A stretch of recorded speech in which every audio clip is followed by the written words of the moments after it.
Assalomu alaykum Qamarbek aka. Bormang. Salomatmi? Qani nima qilyapsiz? Kavruk ko'chatlarimizni ekyapmiz. Uljon dehqonobod birinchi sort. Mana Dehqonobodda ko'chatlaridan Sariyosha tumaniga olib kelib, Surxondaryo Sariyosha tumaniga olib kelib ekmoqdamiz. Bugun 20-mart, nasib bo'lsa 5 kundan keyin sezonimizni yakunlaymiz.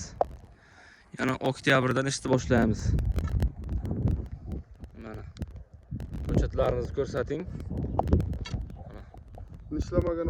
Nishlamagan ko'chatlar. Hozir ko'pchilik ekib bo'lmaydi deydi-ku, men bariklamaganini ekib bo'laman, nishlamagan hali.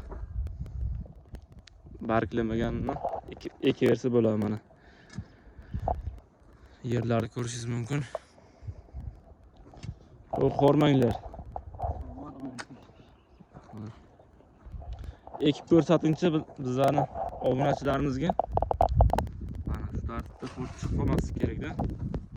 Chuqur qilib ekilyapti mana shunday. Bu keyin grabl qilinadi. Ishlov beriladi, keyin suvlanadi. Bugun bo'ldi.